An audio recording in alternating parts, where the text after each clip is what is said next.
Hi everyone. तो इस lecture में हम सरफेस टेंशन के बारे में बात करेंगे। ठीक है, तो इमेजिन करो यहाँ पर हमारे पास लिक्विड की एक सरफेस है।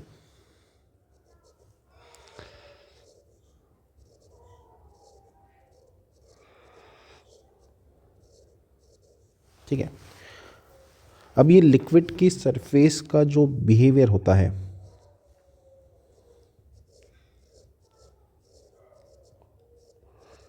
वो काफ़ी हद तक एक रबर की शीट की तरह होता है।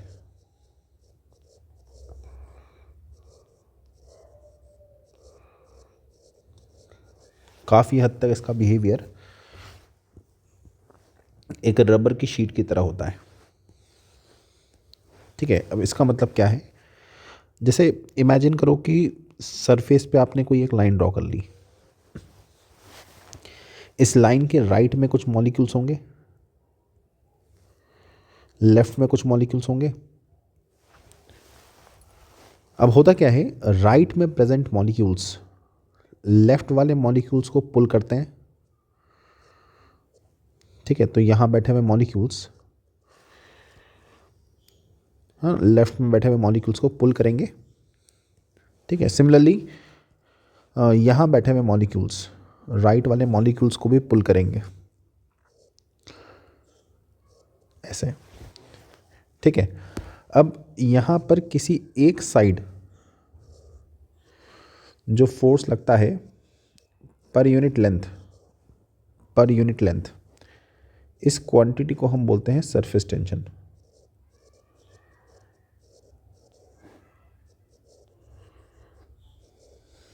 ठीक है, तो जो फोर्स लगता है on one side, that force per unit length is called surface tension. ठीक है, अब जैसे इमेजिन करो कि हमारे पास यहाँ पर एक रिंग है। ठीक है, हमारे पास यहाँ पर एक रिंग है, हमने इसको पानी की सरफेस के ऊपर रखा है। ठीक है, अब होता क्या है, जो लिक्विड सरफेस है वो लिक्विड सरफेस एक तरह से इस रिंग से स्टिक कर जाती है। लिक्विड सरफेस इस रिंग से स्टिक कर जाती है। अब अगर आप इस रिंग को ऐसे ऊपर की तरफ पुल करने की कोशिश करोगे। ठीक है, अगर आप इस रिंग को ऊपर की तरफ पुल करने की कोशिश करोगे, ठीक है, तो अपार्ट फ्रॉम एम जी, ठीक है, अपार्ट फ्रॉम एम जी यहाँ पर कुछ सरफेस टेंशन का भी फोर्स लगेगा। जैसे ये आउटर बाउंड्री है ना, आउटर बाउंड्री पे सरफेस टेंशन का भी फोर्स लगेगा। कितना लगेगा? Surface tension into 2πr। साथ में इनर बाउंड्री पे भी कुछ सरफेस टेंशन का फोर्स लगेगा, वो भी कितना लगेगा? Surface tension into 2πr। अब आपको रिंग को बाहर पुल करने के लिए सिर्फ इतना फोर्स नहीं लगाना है, सिर्फ एम जी के अगेंस्ट फोर्स नहीं लगाना है, आपको सरफेस टेंशन के अगेंस्ट भी फोर्स लगाना पड़ेगा। मतलब यहाँ पर आपको M G plus surface tension into 2πr का ट्वाइस इतना फोर्स लगाना पड़ेगा, तब जाके आप इसको लिक्विड से बाहर पुल कर पाओगे। सिमिलरली अगर हम वाटर की सरफेस पे यहाँ पर एक नीडल को बैलेंस कर लेते हैं। ठीक है, लिक्विड सरफेस पे यहाँ पर हमने एक नीडल को बैलेंस करा, एंड अगर हम इस नीडल को अब बाहर पुल करने की कोशिश करेंगे,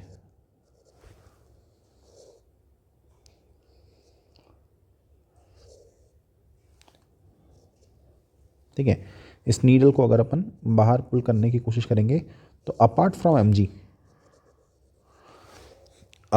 एम जी और राइट साइड में इस नीडल की जो लेंथ कांटेक्ट में होगी, उस लेंथ पे एक सरफेस टेंशन का फोर्स लगेगा, एंड लेफ्ट साइड में भी, नीडल के लेफ्ट साइड में भी जो लेंथ बनेगी, ठीक है, उस पर भी नीचे की तरफ सरफेस टेंशन का फोर्स लगेगा। तो अगर आपको नीडल को बाहर निकालना है तो अपार्ट फ्रॉम एम जी आपको सरफेस टेंशन के फोर्स को भी ओवरकम करना पड़ेगा। इसका मतलब आपको जो फोर्स लगाना पड़ेगा वो होगा M G plus surface tension into length का ट्वाइस। बाहर निकालने के लिए आपको इतना फोर्स लगाना पड़ेगा। अच्छा, सिमिलरली सरफेस टेंशन का जो फोर्स है वो चीज़ों को बैलेंस करने के भी काम आ सकता है। जैसे यहाँ पर हमारे पास एक नीडल है, ठीक है, इस नीडल को आप बहुत केयरफुली लिक्विड की सरफेस पे, वाटर की सरफेस पे बैलेंस कर सकते हो, ठीक है। एंड जब आप इसको बैलेंस करोगे, है ना, जब आप इस नीडल को बैलेंस करोगे तो वाटर की सरफेस कुछ हद तक इस तरीके से बेंड हो जाएगी। बेंड होने की वजह से वो लिक्विड की सरफेस इस पॉइंट को या यहाँ पर बनने वाली लाइन को ऐसे खींच सकती है with a force surface tension into length. Similarly यहाँ पर भी एक बाउंड्री बनेगी, लिक्विड की सरफेस इस पॉइंट को भी खींच सकती है with a force surface tension into length. And in forces का वाई कंपोनेंट, ठीक है, इनका वाई कंपोनेंट भी ग्रेविटी के फोर्स को बैलेंस करने में हेल्प कर सकता है, ठीक है। एक नेक्स्ट एग्जांपल देखते हैं। सपोज करो यहाँ पर हमारे पास इस तरीके से एक फ्रेम है, ठीक है, और यहाँ पर एक वायर है और यहाँ पर हमने एक सोप फिल्म बना रखी है,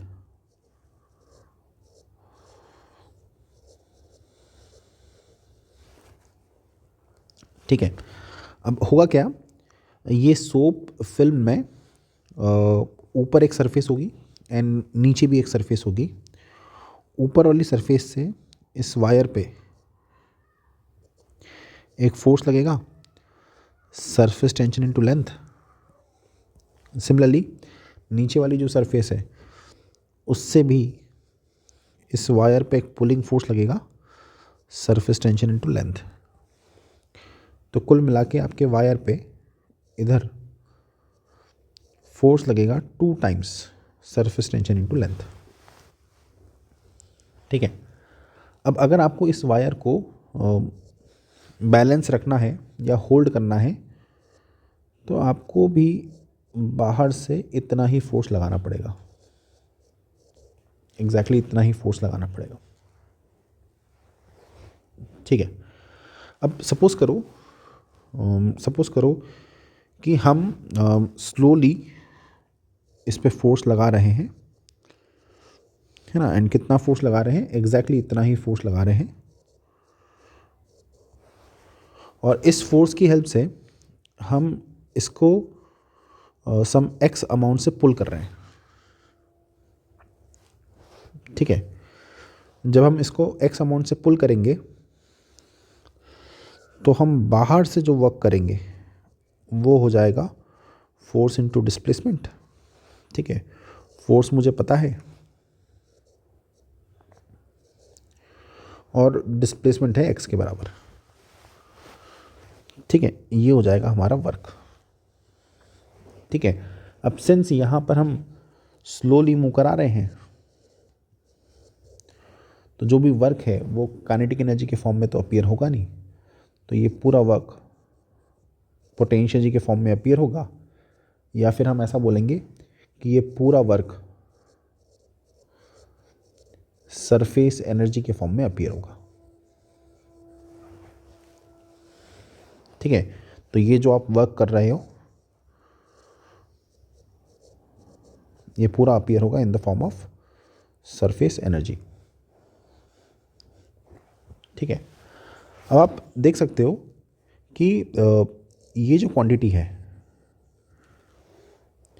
ठीक है, जब आप इस वायर को ऐसे पुल करोगे और जब ये वायर यहाँ पर आ जाएगा तो L इंटू एक्स वो एडिशनल सरफेस एरिया है जो क्रिएट हुआ है, और इतना ही सरफेस एरिया नीचे भी क्रिएट होगा। बेसिकली जो फिल्म है उसके पास दो सरफेसेस है, एक ऊपर वाली सरफेस है, एक नीचे वाली सरफेस। ऊपर वाली सरफेस में जो एडिशनल एरिया क्रिएट हुआ है वो है L इंटू एक्स। नीचे वाली सरफेस में जो एडिशनल एरिया क्रिएट हुआ है वो है L इंटू एक्स। तो आप ऑब्जर्व करोगे ये 2L इंटू एक्स ये वो एडिशनल सरफेस एरिया है जो हमने पुल करके क्रिएट करा है, ठीक है। तो यहाँ से हम बोल सकते हैं कि change in surface energy is equals to surface tension into ये बची हुई टर्म क्या है, चेंज इन सरफेस एरिया, ठीक है। यहाँ से हम चाहें तो ऐसा भी बोल सकते हैं कि surface energy is equals to surface tension into area. यहाँ से सरफेस एनर्जी का एक फॉर्मूला आ जाएगा, ठीक है।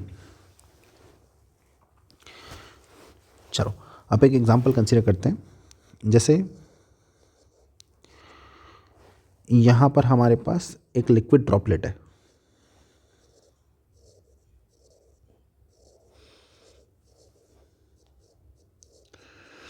इस लिक्विड ड्रॉपलेट की सरफेस एनर्जी लिखना है मुझे। तो सरफेस एनर्जी लिखने के लिए आप सरफेस टेंशन को एरिया से मल्टीप्लाई कर सकते हो, ठीक है। सरफेस टेंशन को एरिया से मल्टीप्लाई करोगे तो सरफेस एनर्जी आ जाएगी,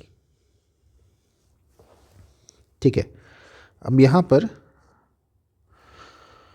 अगर मैं लिक्विड ड्रॉपलेट के बजाय एक सोप बबल लेता, ठीक है, इस तरह का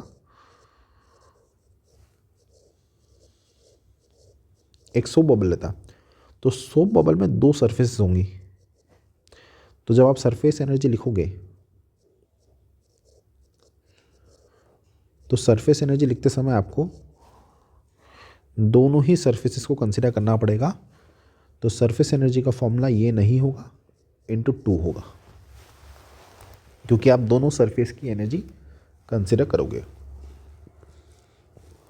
ठीक है। नाउ कंसीडर करो कि आपके पास यहाँ पर लिक्विड है और लिक्विड के अंदर एक एयर बबल क्रिएट हुआ है,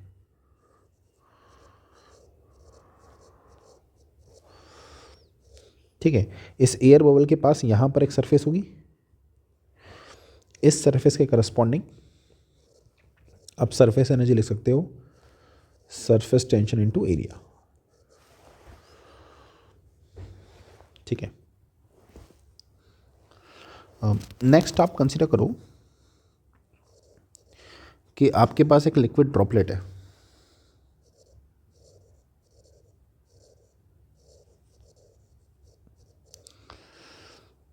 ठीक है, इसकी रेडियस r है और ये droplet n number of droplets में ब्रेक हो गई,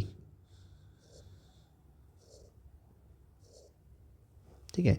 ये इस तरह की n नंबर ऑफ ड्रॉपलेट्स में ब्रेक हो गई, ठीक है। अगर मैं आपको बोलूं कि इनिशियली सरफेस एनर्जी निकालो, तो सरफेस एनर्जी निकाल सकते हैं हम। कैसे निकालेंगे? सरफेस टेंशन इनटू एरिया, इससे हम सरफेस एनर्जी निकाल सकते हैं, ठीक है। अब अगर मैं आपसे पूछ लूं कि फाइनल सरफेस एनर्जी निकालो, ठीक है, तो फाइनल सरफेस एनर्जी निकालने के लिए पहले हमें इन ड्रॉपलेट्स की रेडियस निकालना पड़ेगी। अब रेडियस कैसे निकालेंगे? एक ड्रॉपलेट का वॉल्यूम था, पहले ड्रॉपलेट का वॉल्यूम था 4/3 पाई आर क्यूब। जो नए ड्रॉपलेट्स बनेंगे उनका वॉल्यूम लिख लिया और दोनों वॉल्यूम को इक्वेट कर देंगे। इक्वेट करके जो ड्रॉपलेट्स बने हैं उनकी रेडियस आ जाएगी।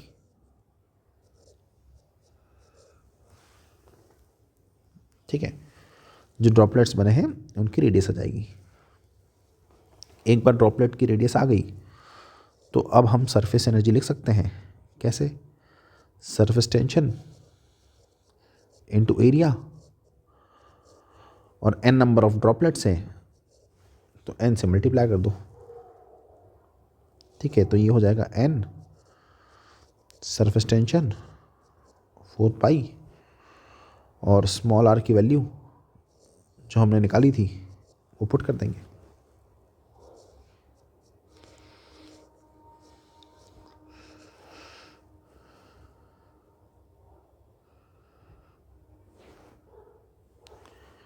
अच्छा सॉरी, यहाँ पर -1/3 होगा ना। ठीक है, तो ये -1/3 आ जाएगा। तो कुल मिला के हमारा आंसर आ जाएगा surface tension into 4πr² into n⁻³ 1/3। ठीक है, अब अगर हमने फाइनल सरफेस एनर्जी निकाल ली तो क्वेश्चन हमसे सरफेस एनर्जी में आने वाला चेंज भी निकालने का बोल सकता है, तो ये भी हम आराम से निकाल लेंगे। Surface energy final minus surface energy initial. Final हमें पता है,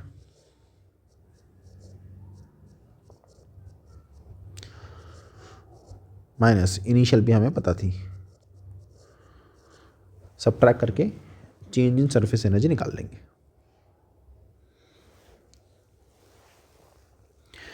अब नेक्स्ट आप ये समझने की कोशिश करिए कि जैसे कोई भी सिस्टम अपनी पोटेंशियल एनर्जी को मिनिमम करने की कोशिश करता है, वैसे ही जो लिक्विड है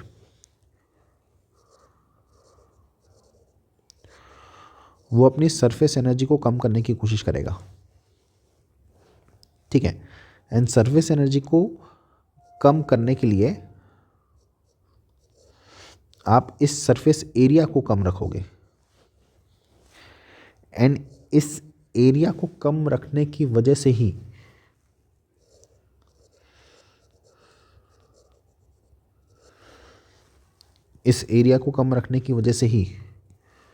वो सरफेस टेंशन का फोर्स डेवलप होता है।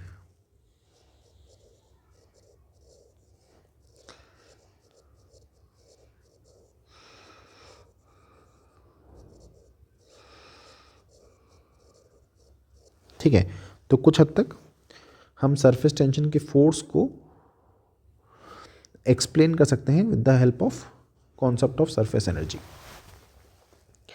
अच्छा, एक पॉइंट और, जैसे कोई भी लिक्विड ड्रॉपलेट अगर आप लोगे या सोप बबल अगर आप लोगे तो वो जनरली स्पेरिकल शेप एक्वायर करने की कोशिश करते हैं, स्पेरिकल शेप में आने की कोशिश करते हैं।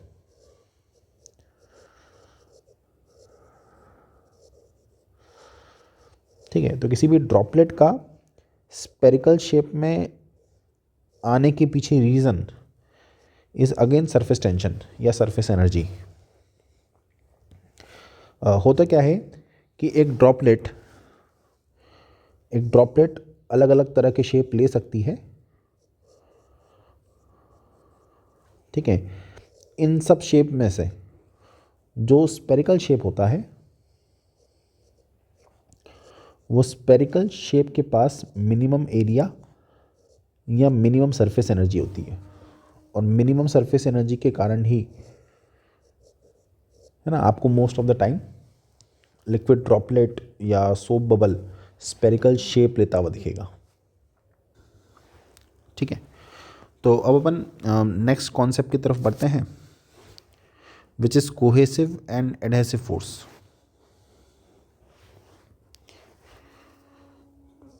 ठीक है, कोहेसिव एंड एडहेसिव फोर्स। ठीक है, तो आप इमेजिन कर सकते हो कि यहाँ पर हमारे पास ग्लास की एक प्लेट है।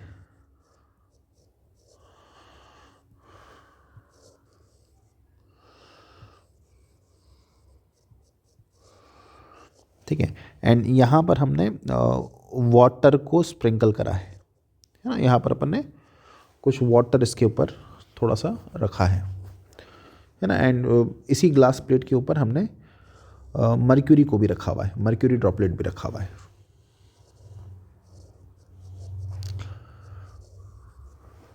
ठीक है। अब होता क्या है, वाटर के जो मॉलिक्यूल्स होंगे वो आपस में एक दूसरे को खींच रहे होंगे, वो आपस में एक दूसरे पे फोर्स लगा रहे होंगे। ठीक है। तो वाटर के मॉलिक्यूल्स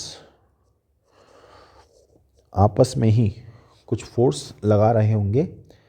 इस तरह की पुलिंग फोर्स को हम बोलते हैं कोहेसिव फोर्स। ठीक है। और यहाँ पर वाटर के मॉलिक्यूल्स इस ग्लास प्लेट के मॉलिक्यूल्स को भी खींच रहे होंगे, साथ में ग्लास प्लेट के मॉलिक्यूल्स वाटर के मॉलिक्यूल्स को खींच रहे होंगे। इस तरह के फोर्स को बोलेंगे एडहेसिव फोर्स। तो वाटर के मॉलिक्यूल्स ग्लास पर जो फोर्स लगाएंगे या ग्लास के मॉलिक्यूल्स वाटर पे जो फोर्स लगाएंगे, इस तरह के फोर्स को हम बोलेंगे एडहेसिव फोर्स। ठीक है। अब होता क्या है, जब आप ग्लास प्लेट के ऊपर एक वाटर का ड्रॉपलेट रखते हो, ठीक है, तो वाटर के ड्रॉपलेट्स आपस में तो कुछ फोर्स लगा ही रहे हैं, साथ में ये ग्लास की प्लेट भी इन मॉलिक्यूल्स पे कुछ फोर्स लगा रही है। अब होता क्या है कि ये ग्लास प्लेट की वजह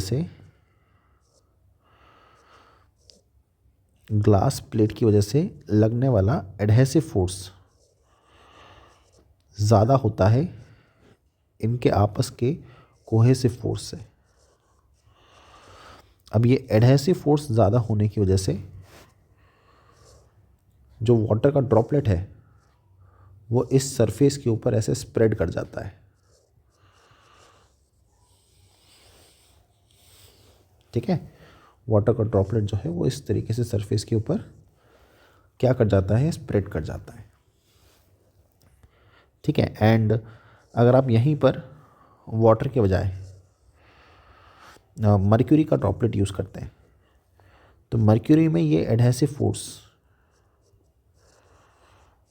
बहुत कम होता है कंपेयर टू कोहेसिव फोर्स। तो मर्क्यूरी का जो ड्रॉपलेट है,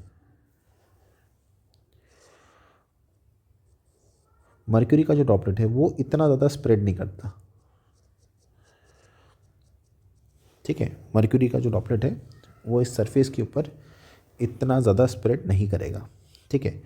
तो अगर आप एक ग्लास की प्लेट पे वाटर का ड्रॉपलेट रखोगे तो वो ऐसा शेप ले लेगा, लेकिन इसी ग्लास प्लेट के ऊपर अगर आप मर्क्यूरी का ड्रॉपलेट रखोगे तो वो कुछ इस तरह का शेप लेगा। वाटर स्प्रेड हो जाएगा और मर्क्यूरी इतना स्प्रेड नहीं होगा। ठीक है। अब नेक्स्ट, अगर मैं यहाँ पर ये जो वाटर की सरफेस बन रही है, इस वाटर की सरफेस पर एक टेंजेंट ड्रॉ करूँ और ये जो सॉलिड सरफेस है, इस सॉलिड सरफेस पे एक टेंजेंट ड्रॉ करूँ, तो टेंजेंट ड्रॉ करने के बाद बहुत सारे एंगल्स बनेंगे। इनमें से जो एंगल लिक्विड के अंदर बनता है, इस एंगल को बोलते हैं एंगल ऑफ कांटेक्ट।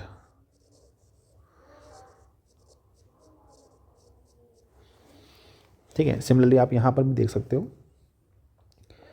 कि अगर मैं मर्क्यूरी की सरफेस पे एक टेंजेंट ड्रॉ करूँ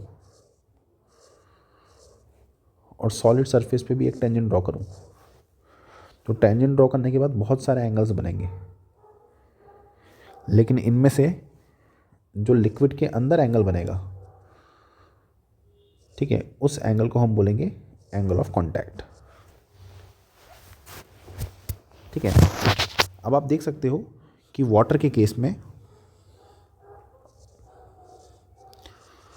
वाटर ग्लास के केस में जो एंगल ऑफ कांटेक्ट है वो एक्यूट है। ठीक है। एंड मर्क्यूरी ग्लास के केस में जो एंगल ऑफ कांटेक्ट है वो कैसा है, ऑब्ट्यूज है। ठीक है, अब जैसे मैं अगर आपको ऐसा बोल दूं कि यहाँ पर हमारे पास एक ग्लास ट्यूब है,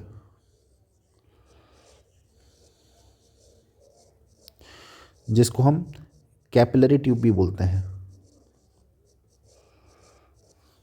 ठीक है, ग्लास का ट्यूब है। ठीक है, एंड लेट्स से कि इसमें अपन ने कोई लिक्विड रखा हुआ है एंड लिक्विड ऐसा शेप ले रहा है। ठीक है, एंड एक बार लिक्विड ऐसा शेप ले रहा है। क्या इस केस में आप बता सकते हो कि एंगल ऑफ कांटेक्ट एक्यूट है, ऑब्ट्यूज है? जैसे अगर अपन इस केस में देखें तो हम लिक्विड की सरफेस पे टेंजेंट ड्रॉ करते हैं, सॉलिड पे टेंजेंट ड्रॉ करते हैं। ड्रॉ करने के बाद काफ़ी सारे एंगल्स बनेंगे। इनमें से जो लिक्विड के अंदर बनेगा एंगल, इसको बोलेंगे एंगल ऑफ कांटेक्ट। ठीक है, सिमिलरली हम यहाँ पर भी देख सकते हैं कि लिक्विड की सरफेस पे एक टेंजेंट ड्रॉ करा, सॉलिड की सरफेस पे एक टेंजेंट ड्रॉ करा, यहाँ पर भी काफ़ी सारे एंगल्स बनेंगे। उसमें से जो लिक्विड के अंदर बनेगा, इसको बोलेंगे हम एंगल ऑफ कांटेक्ट। ठीक है, हम क्लियरली देख पा रहे हैं कि यहाँ पर एंगल ऑफ कांटेक्ट ऑब्ट्यूज है और यहाँ पर एंगल ऑफ कांटेक्ट एक्यूट है। इसका मतलब ये वाला जो केस है ये मर्क्यूरी ग्लास वाला केस होगा और ये वाला जो केस है ये वाटर ग्लास वाला केस होगा। ठीक है, अब अगर हम वाटर ग्लास वाले केस को उठाएं,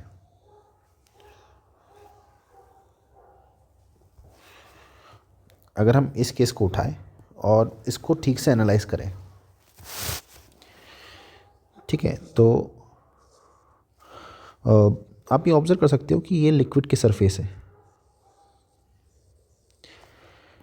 ठीक है, लिक्विड की जो सरफेस है वो सॉलिड की सरफेस को ऐसे पुल करेगी। ठीक है, ये रबर की शीट की तरह बिहेव करेगी, तो ये सॉलिड की सरफेस को ऐसे पुल करेगी। ठीक है, इस तरह का पुलिंग फोर्स चारों तरफ से लगेगा, ये पूरी बाउंड्री पे लगेगा।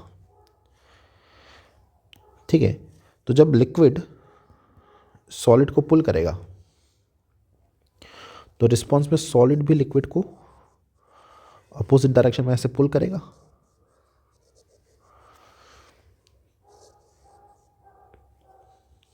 ठीक है, तो हमारे पास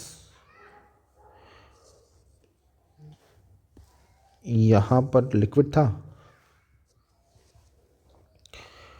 वो लिक्विड सॉलिड को ऐसे पुल कर रहा था, रिस्पॉन्स में सॉलिड भी लिक्विड को ऐसे पुल करेगा। अब होता क्या है, ये जो पुलिंग फोर्स है, ये जो पुलिंग फोर्स है, इस पुलिंग फोर्स के वर्टिकल कंपोनेंट की वजह से जब आप एक ट्यूब को पानी के अंदर सबमर्ज करते हो,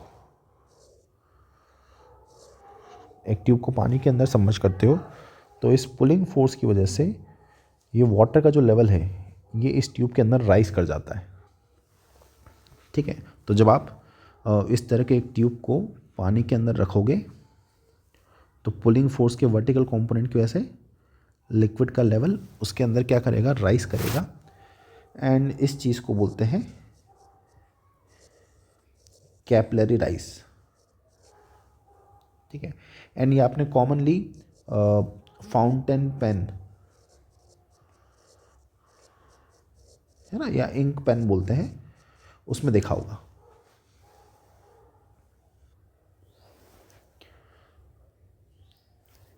अच्छा, ये जो कैपिलरी राइज हो रहा है,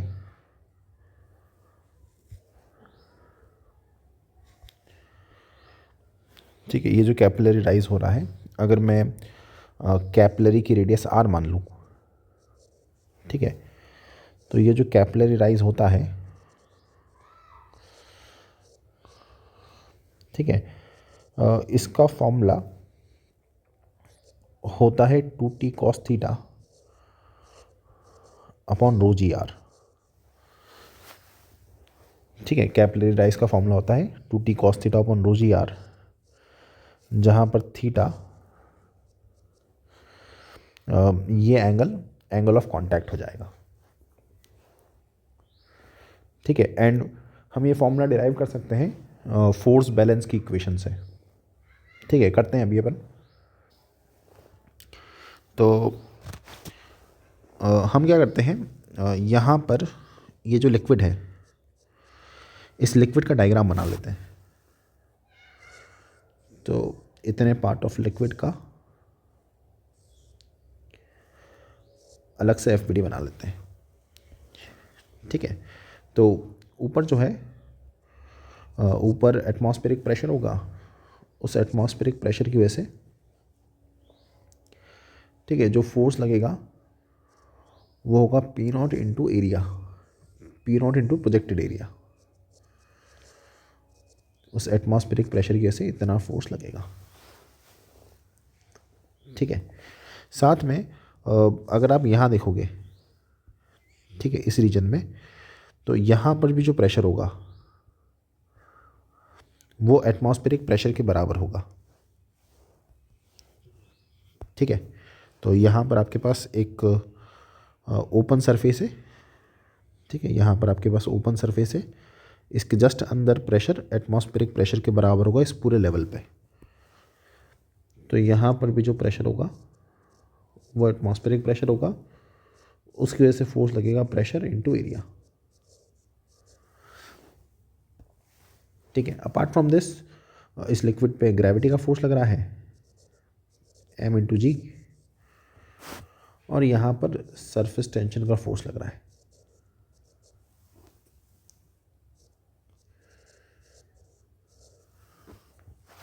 ठीक है, अब मुझे यहाँ पर क्लियरली दिखाई दे रहा है कि ये एटमॉस्फेरिक प्रेशर की वजह से लगने वाला फोर्स और ये फोर्स तो कैंसिल हो जाएगा।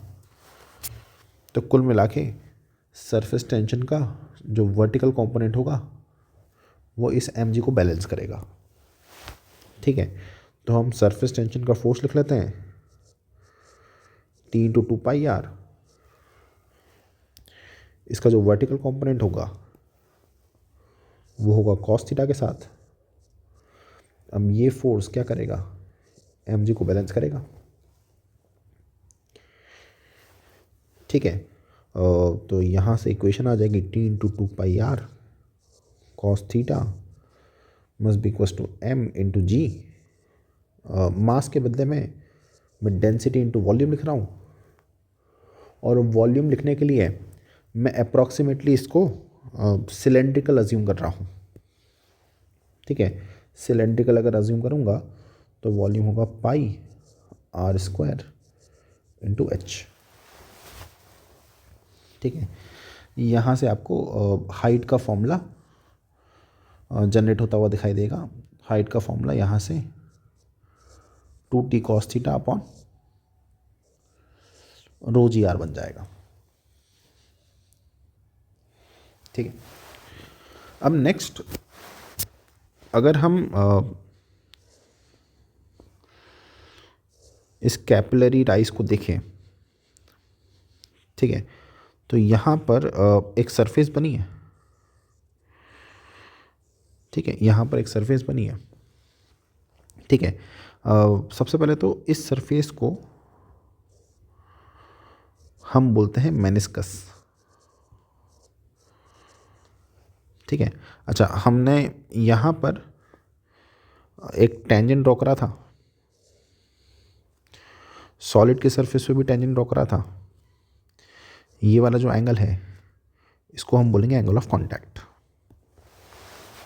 ठीक है, अब आप थोड़ा सा इमेजिन करो कि ये जो मेनिस्कस बन रहा है, इस मेनिस्कस के करस्पॉन्डिंग हमने इसको एक्सटेंड करके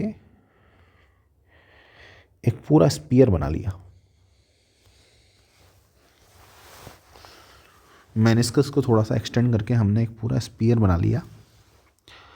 आपको दिखेगा कि इस स्पीयर की एक रेडियस होगी जिसको मैं स्मॉल आर बोलूँगा, ठीक है। इसकी एक रेडियस होगी स्मॉल आर,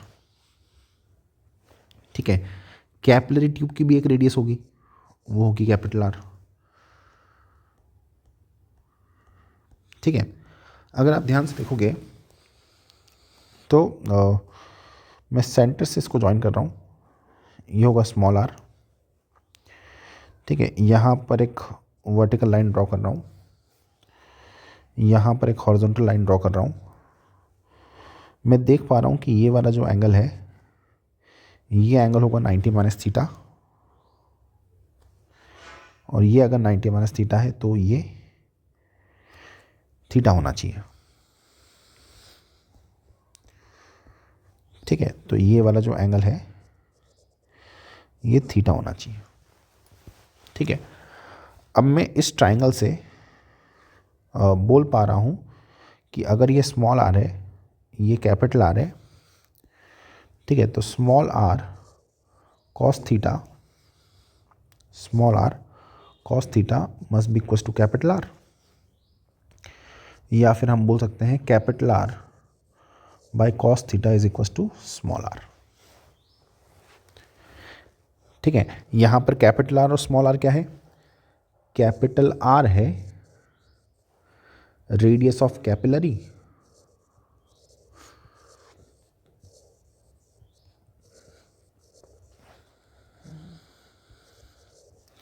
और स्मॉल आर है रेडियस ऑफ मेनिस्कस,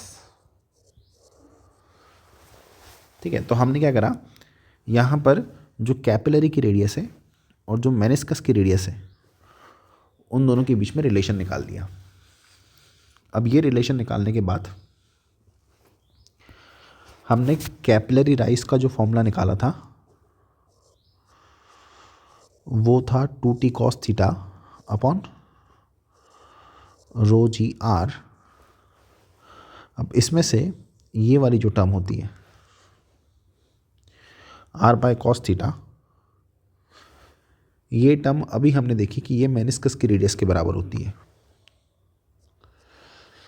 तो हम इस r बाय कॉस थीटा के बदले में मेनिस्कस की रेडियस रख सकते हैं।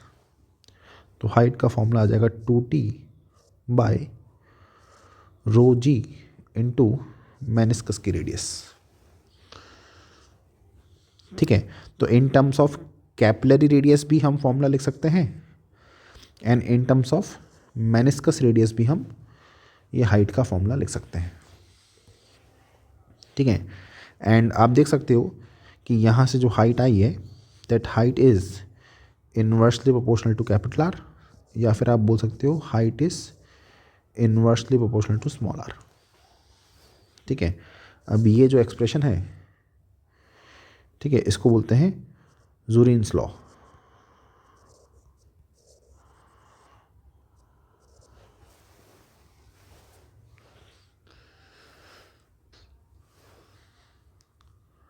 अच्छा, अब होता क्या है कि अगर आपने कैपिलरी ट्यूब लिया, ठीक है, एंड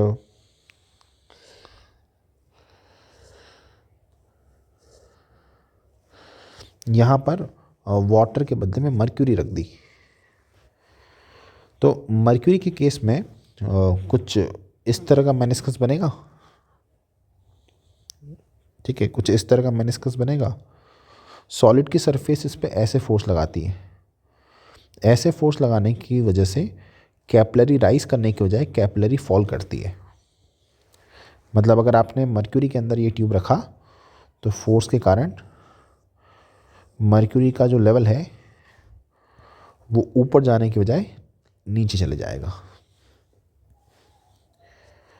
तो मर्क्यूरी कुछ इस तरह का लेवल शो करेगी, एंड ये वाली जो हाइट है इसको अपन बोलेंगे कैपिलरी फॉल। ये कैपिलरी फॉल आप सेम फॉर्मूले से निकाल सकते हो।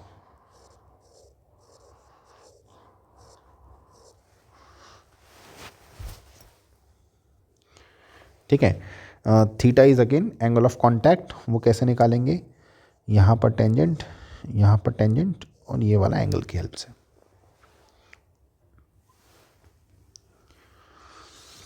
अच्छा, अगर मैं एक ट्यूब लूँ,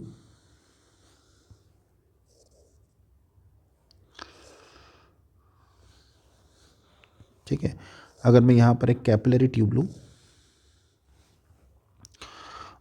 एंड इसको पानी में सबमर्ज करूँ एंड सपोज करो कि जो ट्यूब है वो 10 सेंटीमीटर तक राइज करना चाहता है, लेकिन मेरे पास अवेलेबल हाइट 5 सेंटीमीटर है। तो लिक्विड जो है वो 10 सेंटीमीटर तक राइज करना चाहता है, लेकिन अवेलेबल हाइट कितनी है, सिर्फ 5 सेंटीमीटर है। तो यहाँ होता क्या है, यहाँ पर ऐसा नहीं होता कि लिक्विड राइज करके यहाँ से फॉल करना चालू करेगा। एक्चुअल में इस केस में क्या होता है, इस केस में सिंस जो हाइट अवेलेबल है वो अवेलेबल हाइट कम है, सिंस यहाँ पर जो अवेलेबल हाइट है वो अवेलेबल हाइट कम है, तो लिक्विड ऊपर तक राइज करता है, ठीक है, लिक्विड ऊपर तक राइज करता है एंड ये अपनी मेनिस्कस की रेडियस को बढ़ा देता है, ये अपनी रेडियस ऑफ मेनिस्कस को बढ़ा देता है to compensate for that height, है ना, हाइट को कंपनशेट करने के लिए या जो हाइट कम हुई है उसके साथ एडजस्ट करने के लिए ये अपने रेडियस को बढ़ा देता है। तो जैसे अगर लिक्विड यहाँ पर कुछ इस तरह का मेनिस्कस लेना चाहता था तो वो रेडियस बढ़ा देगा या अपनी सरफेस को फ्लैट कर देगा, रेडियस बढ़ा देगा या फिर अपनी सरफेस को थोड़ा सा फ्लैट कर देगा ताकि वो हाइट के साथ क्या कर पाए, एडजस्ट कर पाए।